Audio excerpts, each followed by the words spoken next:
Everyone. Welcome to the third Environmental Scotland webinar.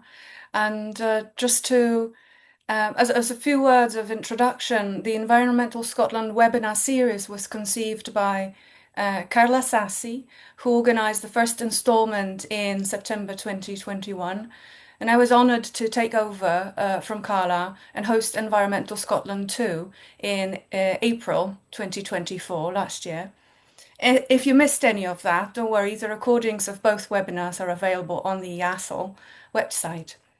Tonight, Petra Poncarová from the University of Glasgow, Charles University in Prague, and I from the University of Gdańsk will moderate the Environmental Scotland 3 with scholars from Canada, which is greatly expanding our geographical scope of the first two webinars.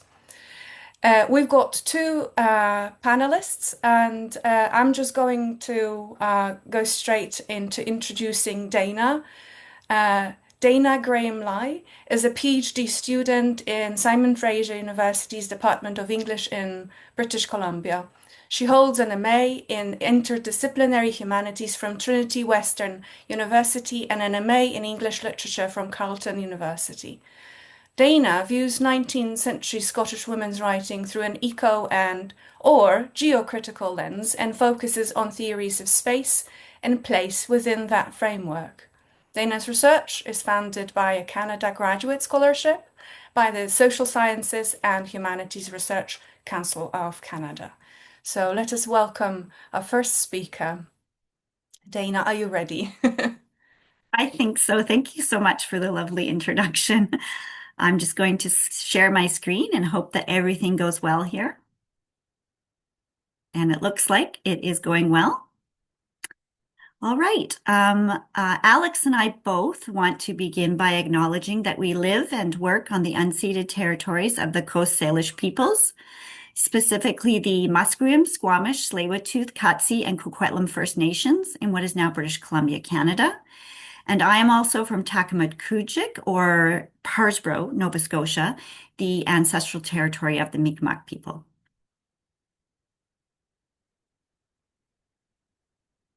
The Art of the Week, Place and Placelessness in the Autobiography, Poems, and Songs of Ellen Johnston, the Factory Girl. Ellen Johnston, known as the Factory Girl, was a Scottish power loom weaver and poet whose writings map the lived terrain of 19th century industrial Glasgow. Her poetry and autobiography blend romantic sentiment and social realism, creating a layered spatial narrative that critiques class oppression and gendered labor. Through these texts, Johnston constructs a working class geography in which factory, home, and nature form an emotionally and politically charged terrain. This terrain is not merely descriptive, it is a literary method of resistance, stressing an antithetical link between natural places in her past and urban spaces dictated by institutions of power in the present. Johnston reappropriates the dominant social order of her time with literary tactics that empower her as the self-proclaimed factory girl. Her attention to spatial antithesis contests institutional power and shows that her lived experience is one of alienation and separation from place. She is essentially placeless, living a divided life between herself and the world. To map Johnston's spatial antithesis, I have broken this paper up into 6 short sections: playing with space, strategies and tactics, reclaiming the factory, reimagining the home, nature as resistance, her eco-tactics, placelessness and the factory, placelessness and the domestic sphere, and of course, my conclusion. Johnston's work consistently presents a spatial dichotomy. Industrial spaces are rendered as oppressive, while natural environments symbolize memory, escape, and healing. Michel de Certeau's concepts of strategies and tactics are a useful lens for interpreting this dichotomy. According to him, strategies are the purview of institutions. They are forms of power that claim and manage place, while tactics are the subversive, everyday practices of individuals who navigate those structures. So here's a summary on my slide here of strategies. I'll just give you a second if you need to read it. And then tactics are here. So within this framework of strategies and tactics, Johnston's texts become literary tactics themselves because they resist industrial capitalism's strategic control of working class lives. Johnston's readers, too, participate in this tactical resistance. Her sentimental depictions of factory life, juxtaposed with pastoral escapes and memories, enable readers to poach meaning from dominant structures. In this way, Johnston's writings tactically reclaim space for working class dignity. Johnston's literary tactics, I say tactics a lot, so I apologize for that, emerged within the shared discourse of working class print culture. Through networks like the Penny Post, she cultivated a readership that engaged with her autobiographical voice and poetic sentiment. This is precisely the train de Certeau describes, where tactics proliferate and deflect technocratic functioning and exist in the details of everyday life. In his terms, strategies belong to producers, those with institutional power who control space and regulate behavior. Tactics, conversely, are time-based actions by those without power. They use space rather than possess it, and their influence is cumulative rather than immediate. For Johnston, reading and writing are such tactics and become slow but potent forms of resistance. They inhabit the spaces of power but quietly remake them. As de Certeau notes, reading is an invention of memory, a way in which the past is preserved and subtly reinterpreted by successive readers like us. Johnston's readers then and now inhabit her texts tactically. This subtle reappropriation of space extends to Johnston's persona. As a single mother and working class poet, she crafts a voice that subverts traditional hierarchies while maintaining a degree of sentimental appeal. In this sense, Johnston resembles the sophists of de Certeau's metaphor. They are figures who make the weaker position seem the stronger by exploiting the specific conditions of their marginality. Her writing then transforms the perceptions of her readers and unsettles dominant narratives about class, gender, and authorship. Johnston's tactics operate within and against the structures that shape her life, the home and the factory. These are not simply backdrops, but sites of strategic power. At home, she is subject to the authority of a violent stepfather, and at work, to the control of factory management. Yet both spaces also become sites of literary production. She writes that after enduring abuse and abandonment, she began contributing to the Penny Post. That is actually the newspaper, not the Post, in a section called the Poets' Corner. And so the act of writing is positioned as survival, a tactical maneuver in response to trauma. Throughout her autobiography, Johnston reveals how power infiltrates domestic and public life. She recounts the abuse of her stepfather, her rejection by fellow female workers, and her persecution following a small legal victory against a factory employer. These stories are framed not just as personal tragedies, but as manifestations of systemic strategies that isolate and control. But she refuses to quietly accept these strategies. Even in recounting painful experiences, she turns them into narrative moments of agency and reflection. Her eco-tactics. Throughout Johnston's work, natural spaces are also sites of symbolic resistance, places where emotional healing and imaginative autonomy are possible, even if only briefly. In her autobiography, she recalls moments of escape from her abusive stepfather. She writes, "I had run away 5 times from my tormentor, and during one of those elopements spent about 6 weeks in Airdrie, wandering often by Karen or Calder's beautiful winding banks. This juxtaposition of tormentor and beautiful winding banks reveals her use of these eco-tactics, literary devices that use natural imagery as a counterpoint to the industrial and patriarchal control that she experiences. Yet even these escapes are marked by the encroachment of industry. She writes that instead of finding balm for her bleeding heart, she ends up wandering around the old Prestrigg pit, listening to its engine thundering the water up from its lowest depth. So, however, the contrast allows Johnston to sustain her resistance through this imagery by inserting herself into natural harmonious spaces. She creates temporary sanctuaries in both memory and language.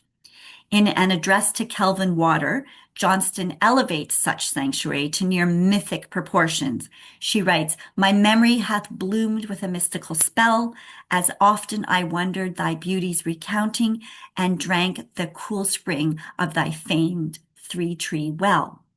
The mystical spell here suggests that memory, shaped through writing, also becomes a kind of tactic. The well becomes a metaphorical source of emotional sustenance in a world marked by labor and loss. De Sourteau's insight that writing is a movement of strata, a play of spaces, is illustrated vividly. And Johnston's verse invites readers to inhabit her memory, slipping into a space otherwise foreclosed to them. Placelessness and the factory. So Johnston's sense of placelessness is most acutely experienced when, after taking her factory employer to court over unpaid wages and winning, she is relentlessly persecuted by her female peers. She writes, "They hated me with a perfect hatred after I had struggled for and gained my rights several times, dragged the skirts from my dress. Anonymous letters were also sent to all the foremen and tenters not to employ me." De Sourteau's understanding of strategies as mechanisms of control becomes clearer when we read it alongside Foucault's theory of the panopticon and panopticism, which you've probably heard of, especially in this case for Johnston, where the panopticon is the model for external surveillance. In panopticism, the watcher ceases to be external to the watched. Rather than external actions overlooking, the watcher's gaze is internalized so that each prisoner or worker becomes their own guard. Johnston's female colleagues at the Verdant Works internalize the logic of management and turn on her, a form of panopticism also exemplifying what Louis Althusser describes as interpolation, the process by which individuals become subjects of ideology. Johnston writes, "I was persecuted beyond description. Lies of the most vile and disgusting character were told upon me, so that for the period of 4 months after I wandered through Dundee, a famished and persecuted factory exile." The term factory exile evokes this sense of placelessness because of Johnston's physical expulsion and even social erasure. This is devastating, not only for its emotional toll, but also for what it reveals about power's pervasiveness. Johnston is punished not just by employers, but by those equally subjected to the same systems. The strategies of institutional control extend into interpersonal dynamics, fracturing solidarity and reinforcing her isolation so that she does not fit into any system at all. So they do not merely enact cruelty, but reproduce the disciplinary logic of the institution, ensuring its smooth operation for the owners. Her exclusion is strategic, removing a disruptive figure from the space while serving as a cautionary tale for others. She's punished not for her incompetence, but for insisting on fairness. Despite this, Johnston persists in writing. Her reflections on industrial labor, domestic violence, and public humiliation are never defeatists. Even her most sentimental verses are, however, underscored by this tactical ambiguity. And yet, she remains undeterred. In Kennedy's Dear Mill, she writes with nostalgic affection for the factory. "I shared thy better days, I also shared thine ill. Now I hail hope's rays in Kennedy's dear mill." This sentimentality, though, is not simple acquiescence, but reflects her ability to extract meaning and memory from a space that significantly is not designed for meaning and memory. She transforms the factory from this site of control into one of poetic reflection. And in doing so, she reflects or she illustrates de Sourteau's notion of the art of the weak, the ability to reappropriate imposed structures and find room for movement within them through her imagination, but also through her resistance.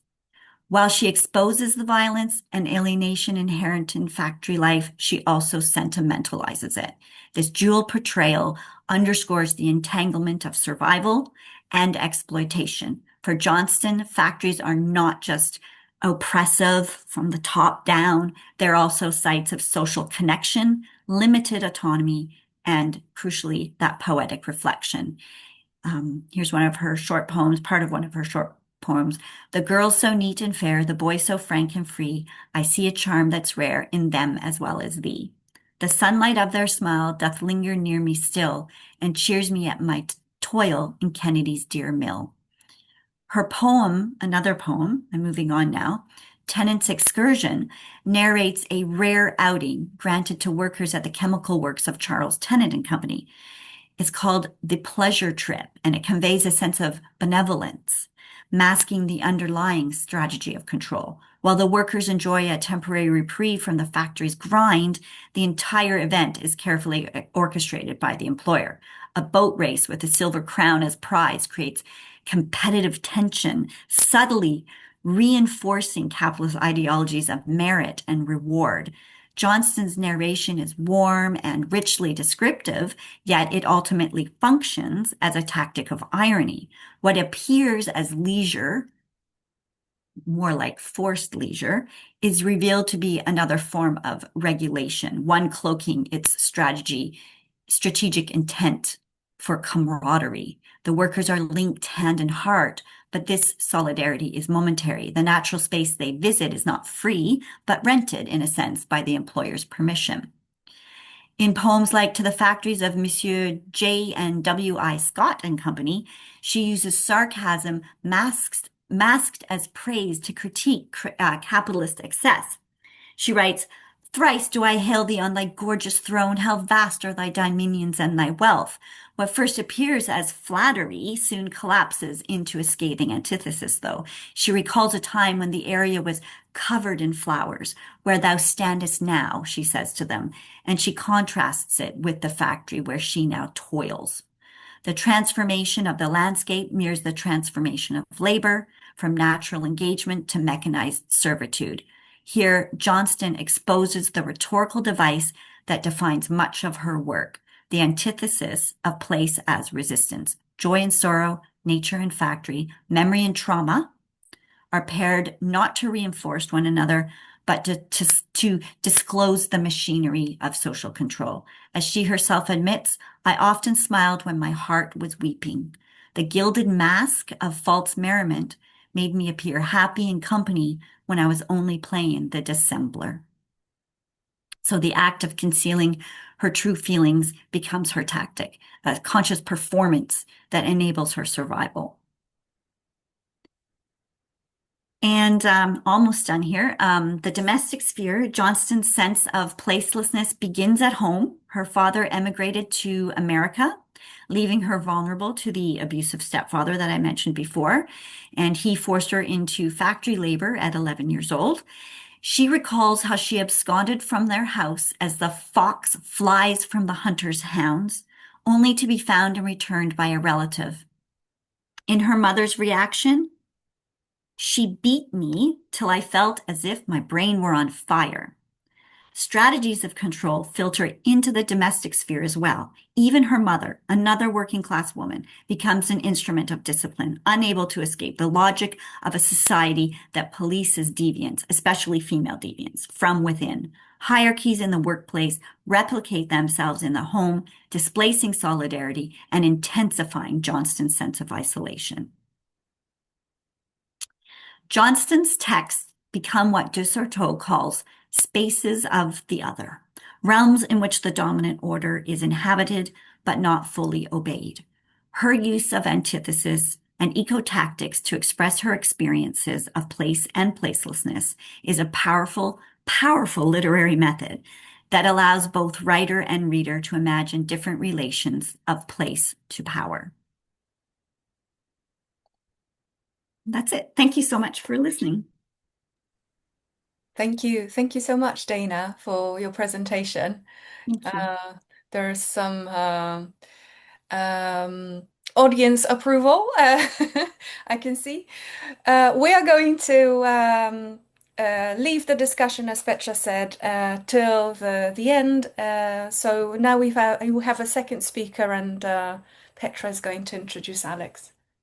Yes, it is a great pleasure to introduce Alex Dick. Alex is Associate Professor in the Department of English Language and Literature at the University of British Columbia in Vancouver. He is the author of Romanticism and the Gold Standard, Money, Literature and Economic Debate in Britain, 1790 to 1830, published by Palgrave in 2013, and of many articles and chapters on literature, philosophy, and political economy.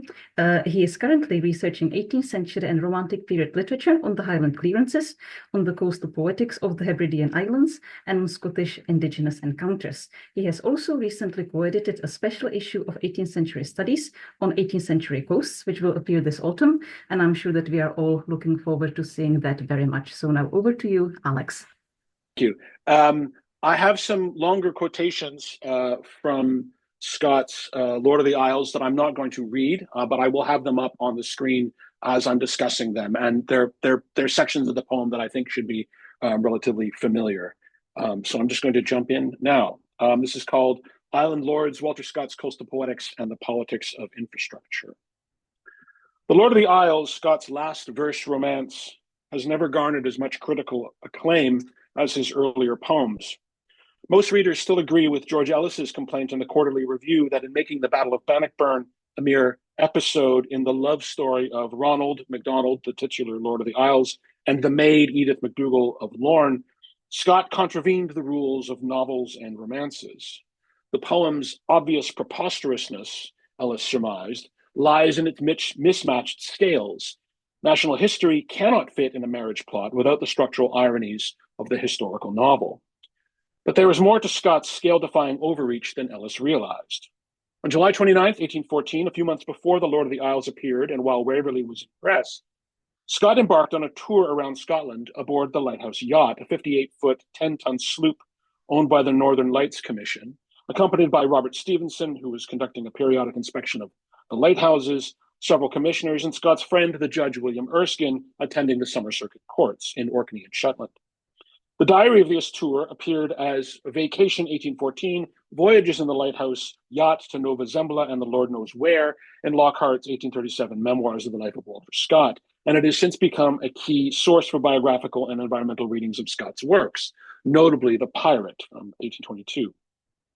But Scott also drew extensively on the diary to write The Lord of the Isles. And today I want to read these texts, the diary and the poem, together to counter Ellis's influential complaint and to illustrate what I call Scott's coastal poetics. By this term, I mean not only poetry about coasts, but also the invention or creation, the poesis of the thing we call the coast by various and often conflicting technological, economic, scientific, and aesthetic means. Coasts are infrastructures that, as well as being sites of natural, industrial, and recreational interaction between humans, land, and water, also, as the anthropologist Brian Larkin contends, exist as forms separate from their purely technical functioning, and thus, quote, need to be analyzed as concrete semiotic and aesthetic vehicles. But coasts have always been more difficult to comprehend than infrastructure studies alone allows, even in the nuanced way that Larkin outlines. Coasts are too unstable, too complex, too wet, as Ardhana Mathur and Dilip da Cunha observe. Recently, scholars in fields as diverse as marine history and race and indigenous studies have been developing and covering ways of knowing that accept coastal instability and intractability as a given. And literary criticism, I suggest, has important roles to play in the new coastal studies, revealing how infrastructures get circulated and promoted and providing opportunities to critique their effects. Scott, I argue, does both. More particularly, I want to underscore how Scott's coastal poetics delineates a complex politics of time within Britain's energy infrastructure that, as E.A. Wrigley showed, sparked the Industrial Revolution, and that Andreas Malm claims turned Britain from a water to a fossil-based power regime. Scott's depictions of the Hebridean coast shift back and forth between these regimes, underscoring both the effects and the slow violence of that transformation. So what's at stake here is the difficult relation between infrastructural space and human history, the scales that Ellis worried over in his review. Scott, I suggest, embedded this difficulty into the poem's structure. The opening stanzas of the poem present the Hebrides as a picturesque landscape in which a coastal people give way to commercial improvement and imperial ambition, while the latter sections of the poem highlight how this new internal empire will be driven by a self-propulsive energy regime based on sublime powers which its new professionals can observe and manage, and in which accordingly no one can dwell. But in his diary, Scott makes visible the slow violence of this shift by presenting its relations to the military recruitment, emigration, clearances of those who did and do live there. In other words, history comes back paradoxically to overwhelm the geology that had displaced it. So, in my reading, Scott's Coastal Poetics and The Lord of the Isles operates at the confluence of three infrastructural networks: fishing, mining, and war, that together made the modern Hebrides. And as I will outline, Scott registered these infrastructures through three aesthetic modes: the picturesque, the sublime, and horror. But I will also build my reading of these modes around three lochs featured in the poem: Loch Aline, Loch Corrisk, and Loch Erebol.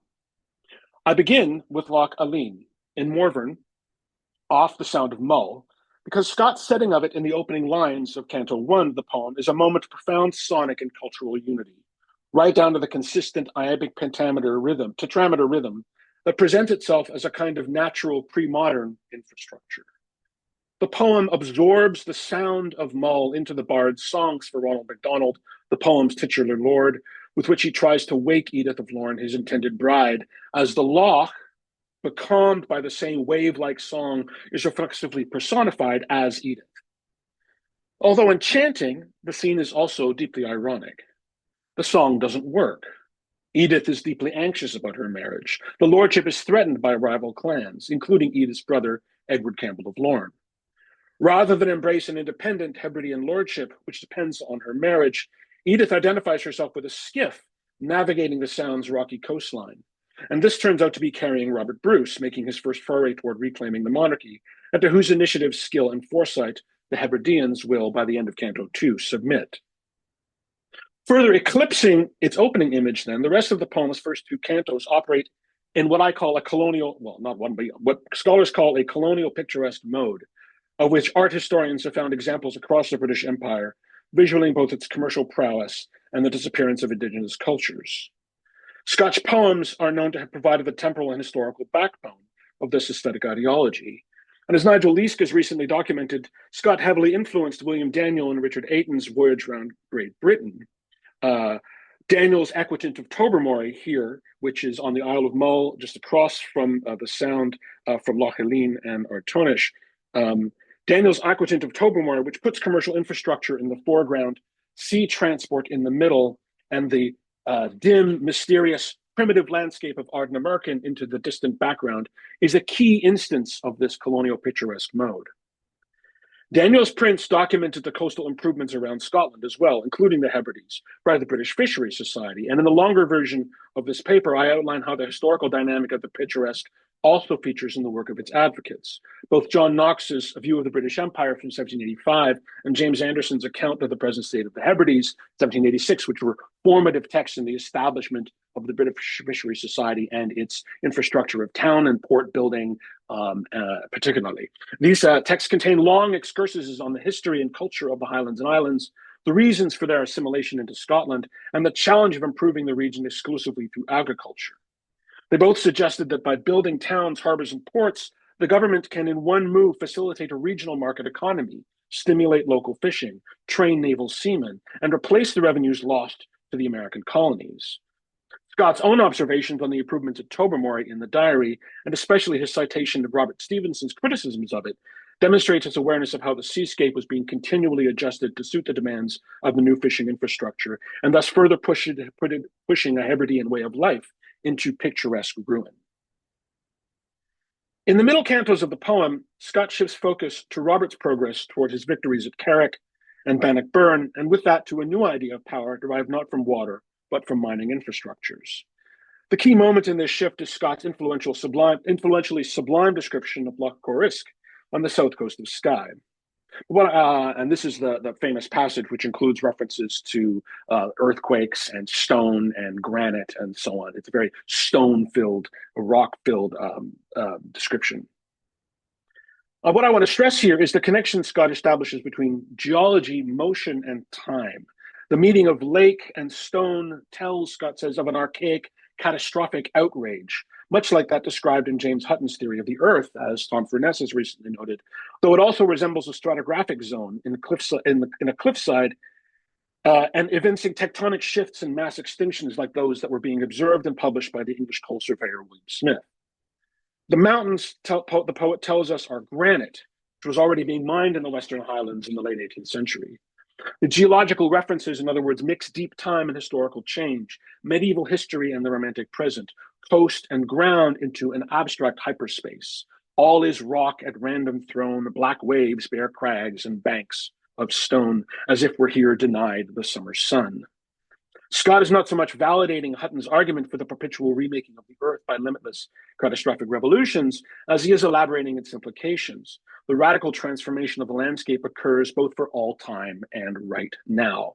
And this sense of time corresponds, I think, to a new idea of energy, one that harnesses enormous age into the propulsive forward motion of industrialism.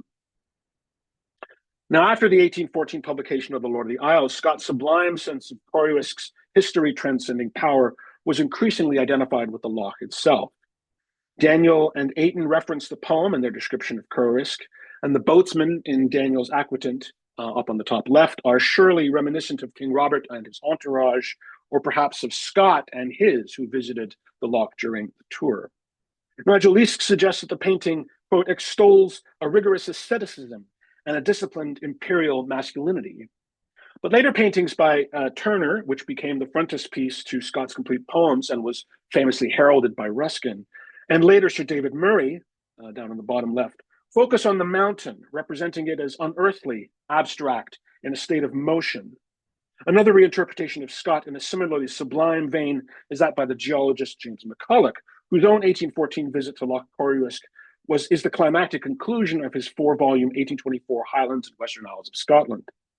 Again, I don't have time to recount the visit in detail. Suffice to say that McCulloch was deliberate about his use of the sublime, even including a long digression on the philosopher Archibald Allison's theory of it. Characteristically, McCulloch's account features both a narrative of his visit and a detailed survey of its geology. But what McCulloch's seemingly dualistic description really champions is the power of the individual male observer over this wild, unimaginably ancient coastscape. I was alone, he announces, before describing how he became separated from his crew to contemplate the darkening mountain and the waters as night fell. McCulloch's description of Loch Koriousk is a paean to a hero who observes nature and from those observations transforms it into power. McCulloch presents himself as the Robert Bruce of the nascent industrial age. Now, while aspects of Scott's description of Loch Koriousk, like McCulloch's, celebrate sublime energy infrastructures, geology, and mining, other parts testify to their slow violence. In the diary, which he also included as an extended note to this section of the poem, Scott describes Loch Koriousk as a tortured, bruised, violated body. We were surrounded by hills of the boldest and most precipitous character, and on the margin of a lake which seemed to have sustained the constant ravages of torrents from these rude neighbors. The sense of harm and confusion is also apparent in the opening stanzas of Canto 4, where, following Robert's execution of the bandits who murdered Ronald's page, Alan, Scott invites his readers to contemplate other violent scenes in Scottish history, including Glencoe and, weirdly, the Highland clearances that were then ongoing. But to conclude this paper, I want to focus on one line of this important passage. Chides wild Loch Erebol his caverns whore. For those who don't know, Loch Erebol is on the north coast, east of Cape Wrath, between Durness and Tongue, and it's now something of a tourist site. But 18th century geographers often remarked on Loch Erebol's potential for commercial fishing, should an adequate port ever be built. In Scott's time, the area's limestone deposits attracted industrial speculators and intrigued geologists, including McCulloch. So the loch itself is situated in this transformative moment between the fishing infrastructure and the geological one. By contrast, Scott's account of Loch Erebol, and especially its cavern whore, meaning Uav Shmau, or Cave Shmoo as it's called, whose image is the background to my talk, in The Vacation is a mismatch of literary references, pubtail anecdotes, self-deprecating jokes, and political reflections. Forced by bad weather to anchor at Loch Erebol, Scott and his party took the longboat and entered Uav Shmau through its Gothic portal, leading to an interior cavern which they were initially blocked from entering by the brook descending from the land above. Scott mentions that they were unwilling to traverse the broken and dangerous cliff from which it is possible, quote, to see a twilight space filled with dark-colored water in great agitation and representing a subterranean lake moved by some fearful convulsion of nature, but which cannot be seen, only heard as, quote, the dashing of a sullen cataract within the bowels of the earth. Scott compares the cave of Schmau to the cave of Montesinos from Don Quixote and the river of hell, Cocytus, from Dante's Inferno. Eventually, he can barely record his confusion. The cave itself, the pool, the cataract would have been each separate objects of wonder, but all united together and affecting at once the ear, the eye, and the imagination. Their effect is indescribable. In my reading, Uwe Schmau is neither picturesque nor sublime. It exemplifies horror, the aesthetic that in Anne Radcliffe's famous formulation annihilates the mind. Later, Scott compares Uwe Schmau and its horrors to two more famous Hebridean caves, McAllister's and Staffa, that he identifies respectively with the beautiful and the sublime. Its indescribable Gothic horror is probably why Scott can say no more than a single line about Uwe Schmau in the poem. But there's another side to Scott's experience at Uwe Schmau. Struggling to maneuver their boat in the dark cavern, the crew disembark, pull in the boat, and throw it off a ledge. As they were clinging to the rock like seafowl, a Highlander threw himself into the boat with great boldness and dexterity and shared its precipitate fall into the waters under the earth. Defying the precipitousness that Scott had also felt in Loch Corryuisk, the Highland sailor here reveals himself to be far more intrepid than any of the lowland company. In the next paragraph, Scott calls him our enfant perdu. The term refers to frontal infantry, also known as a forlorn hope, and was used frequently in accounts of the Peninsular War in which many Highlanders served. In a peculiarly pathetic moment, the Judge William Erskine, whom Scott had depicted setting sailors back to rights in Shetland, gets trapped on the dangerous precipice where he, quote, turned giddy and declared that he could go no farther, and then was rescued by the same Highlander crewman by the means which he sent many good fellows out of the world, I mean a rope. Back on the ship, Scott reflects on Lord Ray, who owns the Loch Erebol region, quote, hesitating whether to, quote, expel or keep his Highland tenantry, considering both the potential increasing in rents provided by sheep farming and the contributions of his tenants to the war effort. Scott reflects, wealth is no doubt strength in a country, but on any altercation or internal commotion, wealth is only the means of tempting the strong to plunder the possessor. Much may be said on both sides.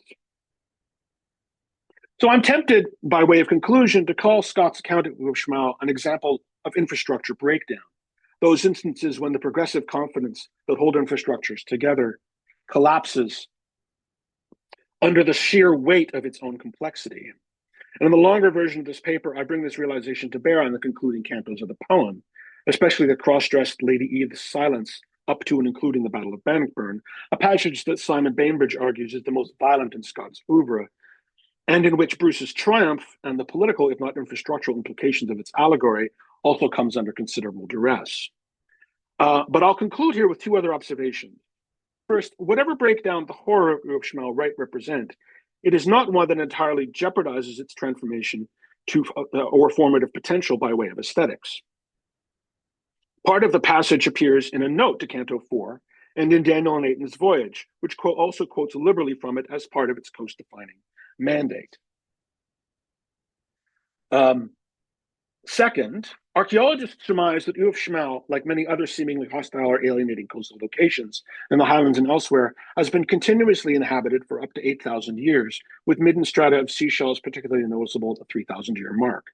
There are many stories of its use in smuggling between the 14th and 17th centuries, with rival Ray and Mackay clans claiming propriety over it. Scott's account of the Highlanders' ability to move easily within the cave represents a kind of familiar knowledge that Scott fails to aestheticize, even into the picturesque and sublime histories.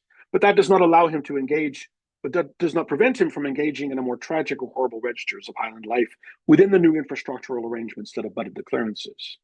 The cave experience brings to Scott's awareness colonial infrastructures, military recruitment, educational assimilation, and legal dispossession, but also a resourcefulness and generous life. It is ultimately the Highlanders who are masters of the coast. Thank you.